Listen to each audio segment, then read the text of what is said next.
You are never too young to get involved and use your voice and make a statement and challenge the status quo. Isabel, I'm so happy you're here. Thank you for flying across the country to come on POVz today. It's such an honor to have you. Sophie, for you, I will always jump on a red-eye flight. I am so excited to be here, and it's just been so cool for the past few years watching the growth of your organization and seeing the impact that it's making on social media. Thank you so much. I feel the same way about you. It's nice to finally be with you in person. I know we meant to have you on the podcast back in the day, so having you here on our talk show feels very full circle. Absolutely. Ready to jump into all kinds of spicy topics today. I can't wait. So we always start off with somewhat of a controversial question. You ready? I'm always ready. Okay, Isabel, do you think there's one political party in America that's more correct than another? No, I don't. And I think that's a surprising answer for people to hear. Shock and amazement alert. I'm the big scary C word in America, conservative. And I think we've created this image of conservatives and liberals in this country where it's one side who's always taking the moral high ground versus the other. One side is promoting good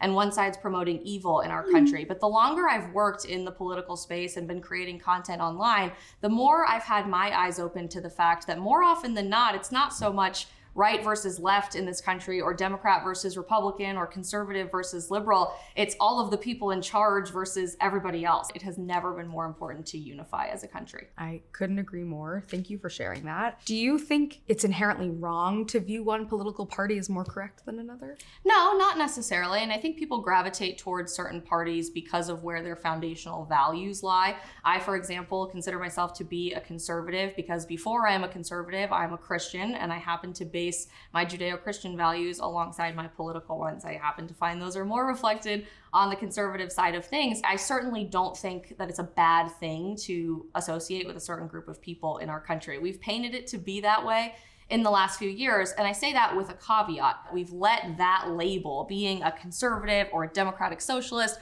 or a libertarian, engulf every single thing about us. We can't go to the movies and talk about the song that just came out last week without somehow putting a political filter or lens on it. We're losing our ability to connect with the humanity of one another because we've siloed ourselves and labeled ourselves so specifically. I hear that. We gotta find a way to really celebrate the humanity in each other. I think it's interesting that you mentioned that everything has become so politicized. Do you think it's possible for human beings to not be inherently political? I do, and I actually think we're going back in that direction as a country. My dad and I were just talking about this when I was in Colorado for my sister's college graduation last week. He said, what's happening in America today feels a lot like the 1970s, where every single thing was about politics. College students walked out of class to protest things all the time, and you saw mass organizations and assemblies in the streets. And I think people are so sick and tired of that, especially Generation Z, who wants to move beyond those silly partisan differences and learn more about the complexity in the humanity in each individual person, that we're going to see in the next few years what the 80s and 90s looked like in America, where people were so tired of politics that for almost 2 decades, pretty much nothing was about politics in America. We did everything we could to unify, to find common ground with one another, and to tune out the loudest divisive voices in our society so that we could build a stronger country for all of us. I hope that's the direction we're headed in. Me too. I would love that. And do you think you're able to separate who you are at your core from your political views? Yes and no. I think political views are often a manifestation of your innermost values. So for example, when I say I'm pro-life, it means I believe in the sanctity of human life for every single individual, that I believe everyone was made in the image of God and we all deserve the same opportunity to make the most of the life we've been given. That really is a deep-seated value in the perspective in which I view the world, not just a political statement. We were designed and created intentionally to have a whole complexity and host of passions and interests and hobbies. I'm super outdoorsy and I love Harry Potter and I'm hugely nerdy for Star Wars and I could curl up with a book for 7 hours a day and I would love that. And that's so much more of who I am than who I happen to check on a ballot box every November or a silly tweet that I put out for 15 characters. What Harry Potter house are you? Gryffindor, obviously. Nice. No, I'm not making that up. Okay, everyone always says, of course you said that. You're not actually Gryffindor. I've taken the test 25 times. Nice. So. Can you guess mine? Hufflepuff. We love it. You know me too well. I love it. Yeah. And I really love what you said about how we are so much more than perhaps some of our political views. A lot of people's identities have become politicized. Do you feel like there are parts of your identity that have been politicized? Totally. Absolutely. What 100%.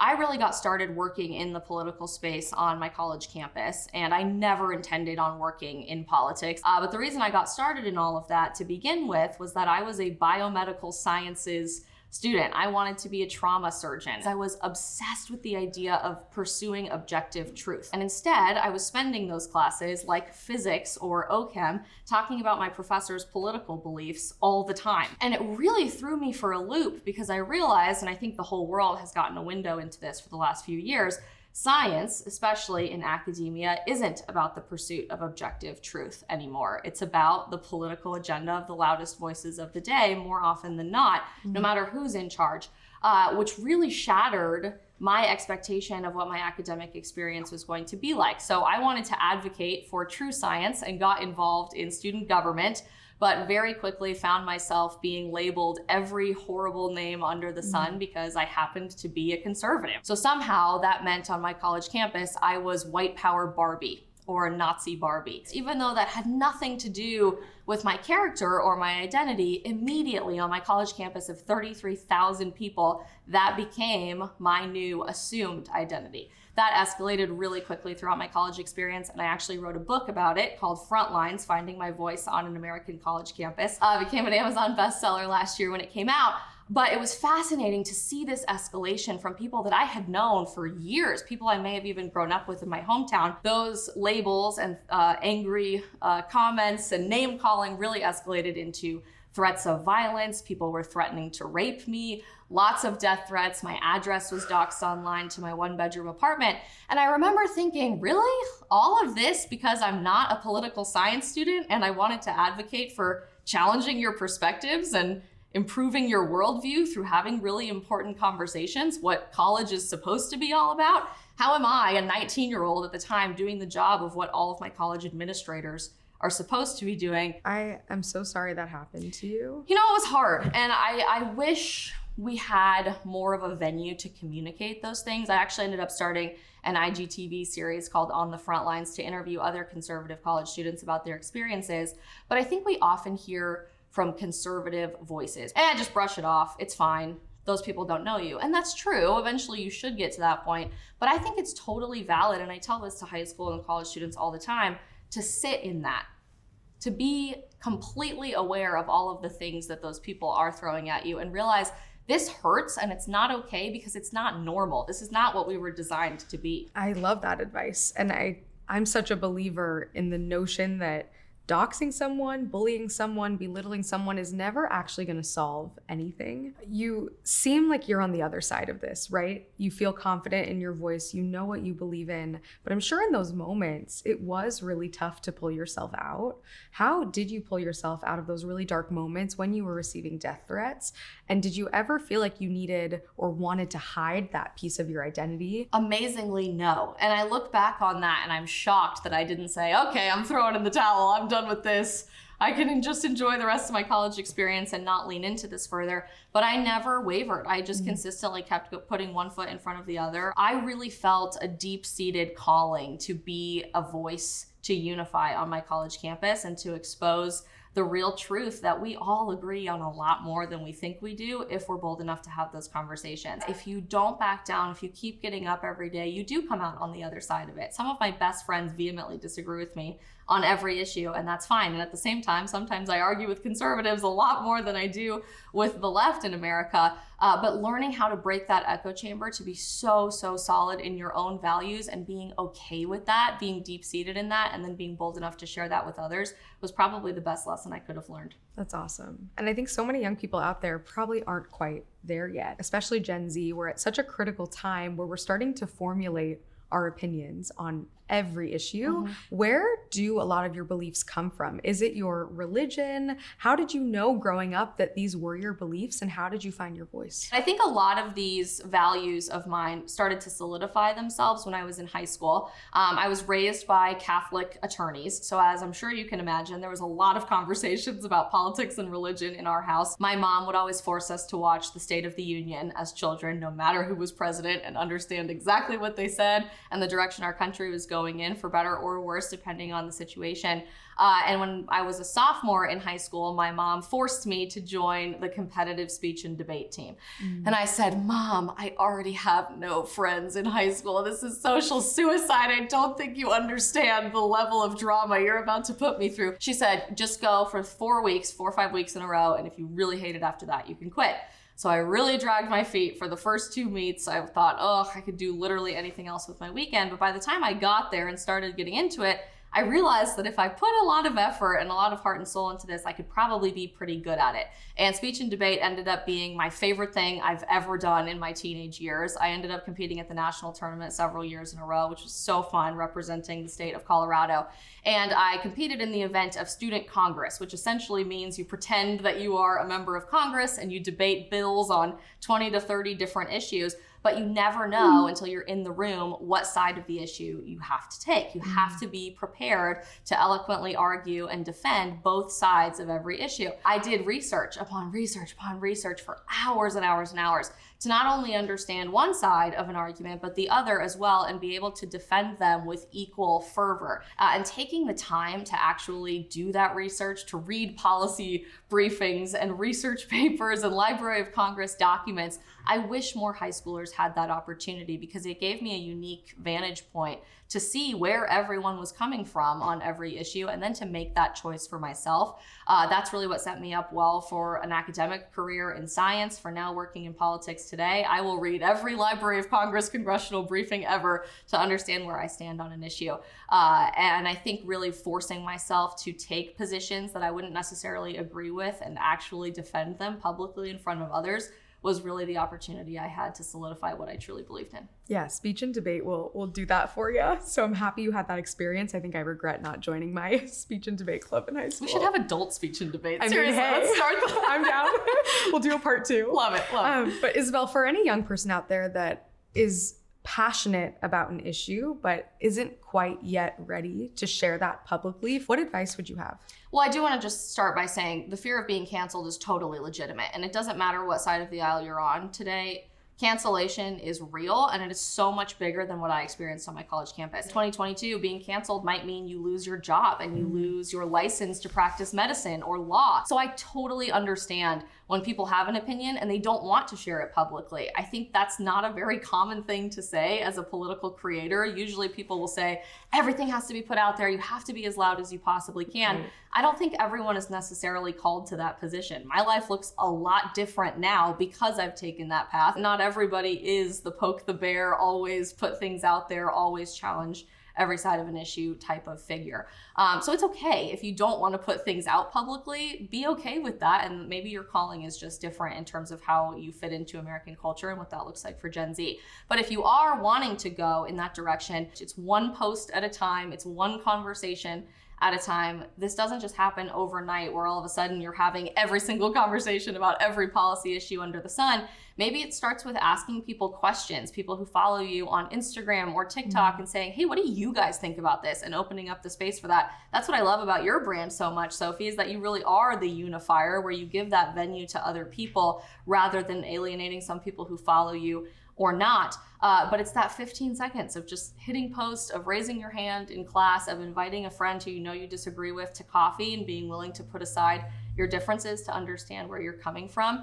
And that courage will continue to build from there. I always like to say that courage is contagious. Maybe in your high school class, maybe in your college dorm, maybe in your church community, maybe with your followers on TikTok, they haven't seen somebody be that first person to raise their hand, to challenge the status quo, to put a really controversial post out there, and they need somebody to do it. So never back down from that one opportunity to inspire so many people. I love that answer. I think 15 seconds of courage is something I'm going to try. And thank you for those kind words. I feel the same way about you. I really admire how in everything you do, yes, there's a space and a time for a debate, but I feel like you're really after true conversation and bringing people together. So thank you for doing that. Absolutely. And I think that's a really missing value in our generation today. You said it very well with Gen Z having everything right in front of our face all the time.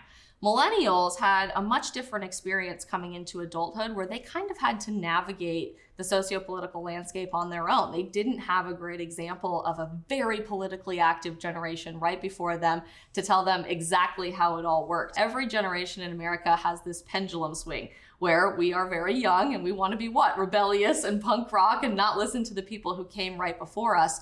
And so I think the tactics that we saw with millennials being so hyper political all the time are going to wear off on Gen Z. We want unification. We want real conversation. We don't want the own you gotcha moments that used to go viral on social media. Those things just aren't working anymore to reach our generation. And I think both sides of the aisle are in for a huge rude awakening for that, not only in November for the midterms, but in 2024 as well. And I have hope that our generation will be the generation to bring people a little bit closer back together. Me too. So Isabel, I'm excited to bring us to our segment on POVz, where we're going to start introducing some alternative viewpoints from the larger Gen Z community. So love it. Keep an eye on your phone. We're going to send you some texts. And when you get them, I want you to read it out loud and react so we can hear your POV. It's plain and simple. Conservatives are anti-women. They literally want to take away women's rights. I hear this every single day. I get DMs, comments, real in-person conversations all the time. And I always find it fascinating because more often than not, it's men telling me that I'm anti-women. Generally speaking, the women's rights argument does center around the issue of abortion. And I think it's really important that we touch on this issue because right now, this year, it's probably the most controversial issue our country is facing today. I know people on both sides of the issue that really do love women. They are so compassionate. They want to uplift women who find themselves in unexpected, really, really tough situations. We just disagree on how to get there. We just have to be willing to have those conversations and realize that we have a lot more in common than we don't. So I assure you, I am not anti-women. I love women. I believe women should be absolutely anything they set their mind to in America. I think we're seeing a lot of that in the 2020s. In 1900s, 6% of women worked outside the home. Now we're well above 95% of women who work outside the home. I mean, I could go on and on and on talking about this issue, but I think this really isn't as divisive of a conversation as we think it is. In thinking about that person that may have sent that in, why do you think someone feels that the Conservative Party is anti-women? Because maybe outside of abortion. Yeah, really, because it's all they're told. And I think the sad reality of the world we live in, being this close to information all the time, is that the way we are fed information, you are fed information that is supposed to resonate with what you believe in. That's what algorithms do. It's how they work. So you literally have an echo chamber being created the more you interact with content every single day, especially on platforms like TikTok that have totally created a new algorithm centered around how long you watch videos and how long you interact with content. So when you're constantly fed the same narrative and you don't have access to a creator or a friend or maybe a family member who you do disagree with, how can you ever expect to hear anything different? I think echo chambers are definitely exacerbating the divide that we see, and we have to find ways to break outside of them. So I'm glad you brought that up. Cancel culture is the sole reason why our world is so fucked up. I'm being doxxed and I keep receiving death threats. IDK, what to do? Totally agree. And we just talked about that, how cancel culture is so much bigger than even being doxxed and getting death threats. That is horrifying and scary enough, but this is escalating to people losing their careers, their livelihoods, their ability to provide for their family. And it's really, really sad. But I do think there's good news. And a lot of that has to do with the fact that Gen Z is sick and tired of cancel culture. We are totally over it. And so I think generally people, even if they agree or disagree with something somebody did to warrant them being canceled in the first place, are just really tired of our society saying people have to be perfect all the time. We're not. We never will be. And I think once we return to our roots of understanding that, cancel culture won't have as much of a hold on our society anymore. Is there a line for you where you think someone should be removed from society? I don't think anyone should ever be removed from society. I certainly think there's a line of what's acceptable or not. But generally speaking, as a Christian, I believe no person is beyond redemption. If they're willing to walk away from the bad behavior that they've exhibited or the mistakes that they've made and turn around and walk in a totally new direction, that's really the definition of what it means to repent, by the way. That word has such a bad connotation, but it literally means turn around and walk in the other direction.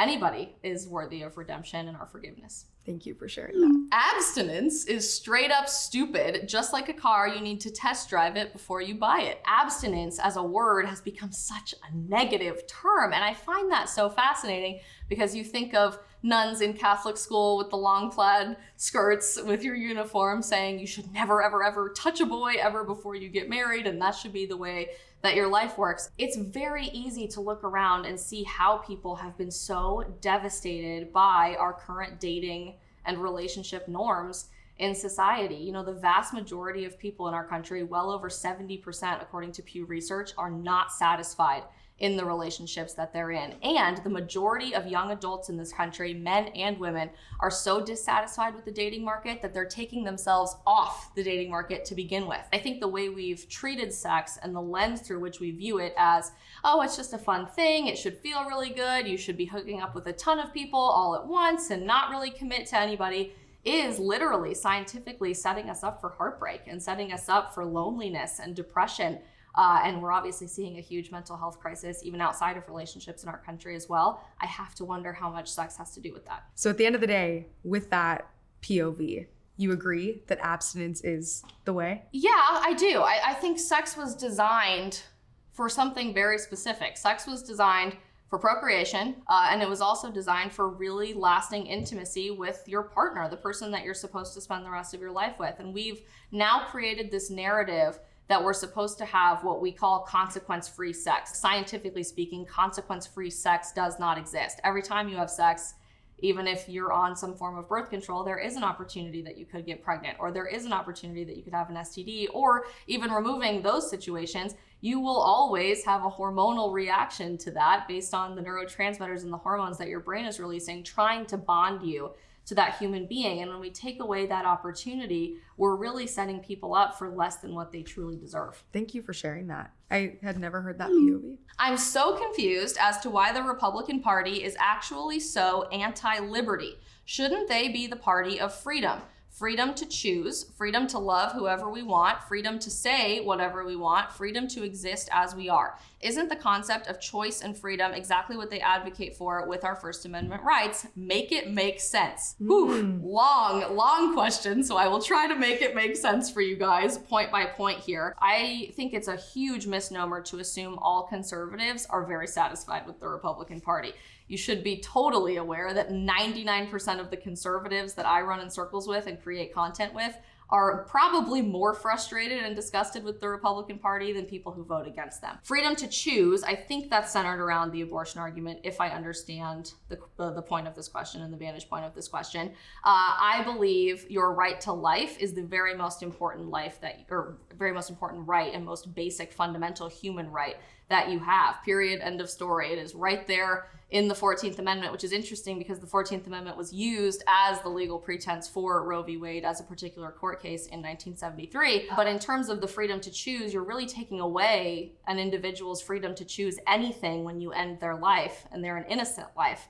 You're taking away their opportunity to have a chance at life, to choose whatever they want out of their life to begin with. And we always see devastation with abortion in two specific ways. Number one, we always end a human life in an abortion, which is devastating and so sad, which takes away that individual's freedom to choose. But we also always, whether it's a surgical or chemical abortion, put the life of the mother at risk as well. And so I have to wonder, is that really freedom to choose something positive, or are we choosing death and devastation for women? Freedom to love whoever we want, totally on board with that. Absolutely no disagreement or qualm there. I think that's a Republican Party, some individuals in the party difference of opinion, but I'm absolutely on board with all of that. Freedom to say whatever we want. That is exactly what the First Amendment is all about. Totally on board. And fascinatingly, it's often people who are the opposite of the Republican Party now arguing that we shouldn't have the freedom to say whatever we want, that we should be rewriting the First Amendment, that we should have a disinformation governance board, which now is no longer coming into fruition from our president, but something that certainly was being discussed as essentially a ministry of truth like in 1984. Freedom to exist as we are. Totally on board for that, all of it. And I think my values as a conservative really are centered in maximizing human freedom as much as humanly possible. I'm not an anarchist. I do think there is a role for government in society, and our government really has played that role well throughout our nation's history until very recently in modern society. But as long as we can maximize human freedom as much as possible, that's what I'm totally on board with. I can't believe you broke all of that down in such a short amount of time. So we'll have to do another one where we can go deeper on those issues because there's so much to talk about. Do you personally identify with the label conservative? Do you think the two-party system is serving us, and do you identify under all things that conservative politics advocate for? No, I don't identify with every single thing every conservative believes in. And frankly, I've been kind of uncomfortable with the label conservative for quite some time now. It's dawning on me that some of the loudest voices, not just on the left, but on the right as well, are embracing a really authoritarian point of view and direction for our country. Where, circling back to the beginning of this interview, it sounds like one party is, we are the moral high ground, we understand what's good, and those guys are evil, and the other party says exactly the same thing all the time. I think the vast majority of people in this country are somewhere in the middle, where we all just want to connect with each other and have our government represent our interests, generally speaking, and just let people live their lives and get out of our everyday life so that we can build our own American dream. And so really, I just consider myself to be a free thinker. I am Isabel, more than I'm a conservative, more than I vote for a certain particular party. And I think most of Gen Z can probably resonate with that as well. Thank you for sharing that. How do you stick up for your beliefs when everyone is against you? I kind of answered this a bit before, but I think it really starts with having peace in who you are and what your values are.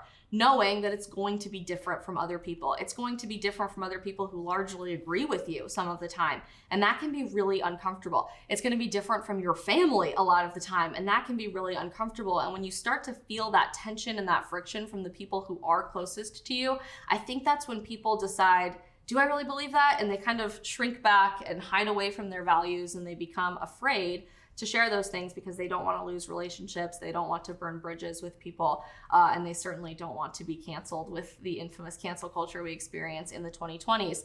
I embrace courage through all of those situations because I know I wasn't designed to be like everybody else. We were all designed as individuals by God, from my perspective, and if you don't believe in God, then maybe you just believe we're all different individuals for a very specific reason, because I could never be Sophie and Sophie could never be Isabel. I think some of the biggest problems we're facing in politics center around the fact that we are lumping people into these massive groups without taking individual identity into account to maximize the liberty of those individuals to flourish. Instead, we put them in this little box and we assume, oh, you vote for this thing or you vote for this person, so you must be this and this and this and this. When you understand that you are meant to stand out, you're never meant to blend into the crowd, you are never meant to have the same opinions as everybody else, I think it just comes with a lot of internal courage and excitement about sharing those things with the world. So that's what I would encourage you to embrace. I personally love that answer, so I'm going to take that advice. I think we should always strive to be a Fruit Loop in a world of Cheerios. Yes,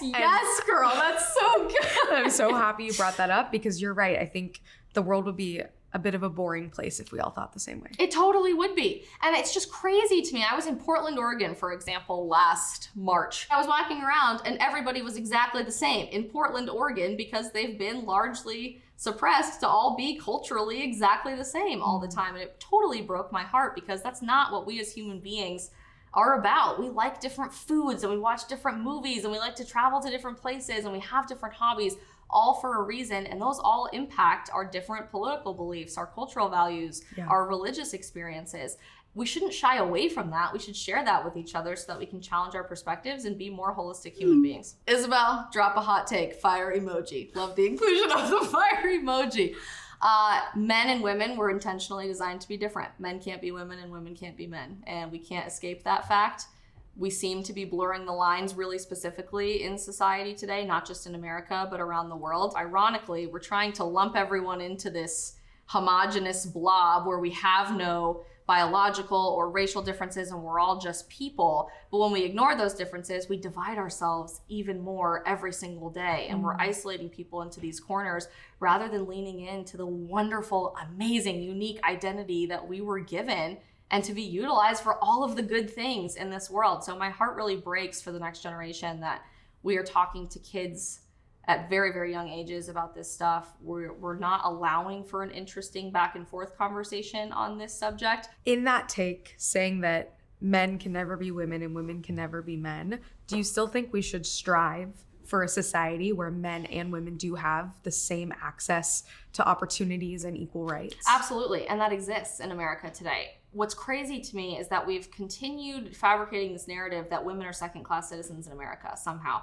when every law on the books assures that you are an equal citizen as a man in modern America. You have every opportunity to go to college, to run after a corporate career, to not work and be a stay-at-home mom if you want to do that, to start your own business, and yet we're continuing to tell women that they never will be successful because of men. I worry that that narrative is so damaging to the next generation of women because we've lied to them to believe I can't do that until I see somebody else do that. That was a really common talking point in the last political major presidential election when I was doing a lot of media. I was often told how wonderful it would be that we would finally have a female vice president so that every other young woman growing up could then become a female vice president. And my brain just shattered when I heard that, because imagine how many women could have already been the first woman to do XYZ, the first woman to walk on the moon, the first woman to cure cancer, the first woman to patent a new invention, all of these things. But we've told young women, well, you have to see another woman do it first. I wish we were more empowering to the next generation of young women,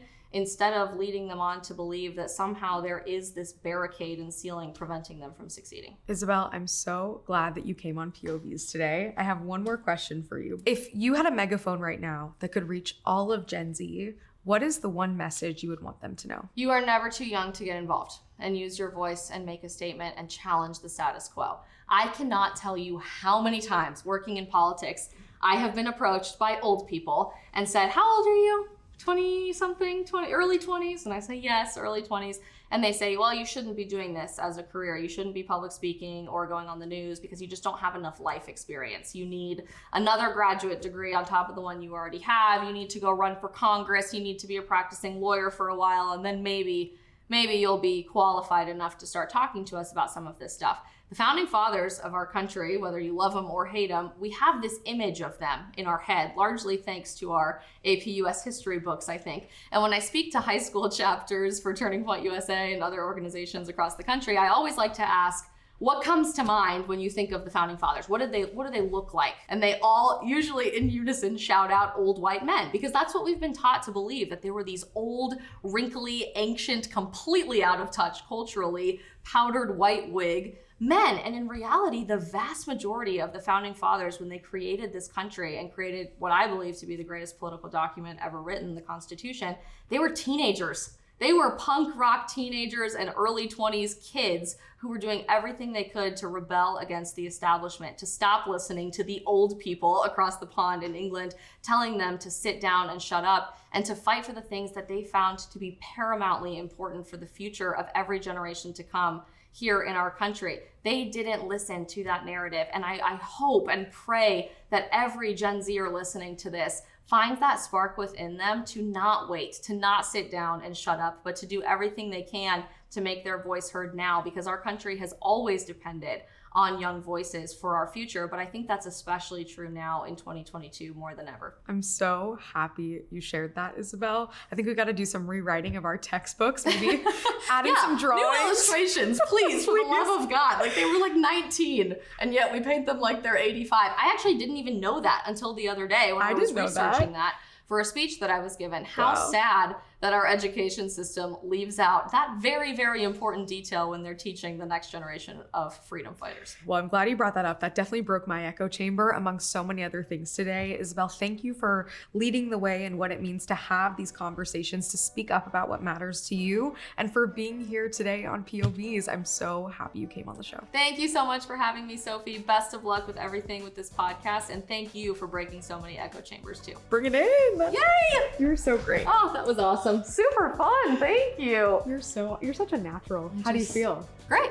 well, I could be generalizing, but I feel like a lot of the things we talked about today, you probably feel like you have to be defending constantly on your platform. Yeah, kind of. So I hope you were able to feel comfortable to share the things that, you know, mattered to you instead of feeling like you had to defend your point of view. Yeah, you know, I really mean what I said though. Like, I truly believe Gen Z agrees on 98% of things. At the end of the day, every young person in America just wants to be left alone.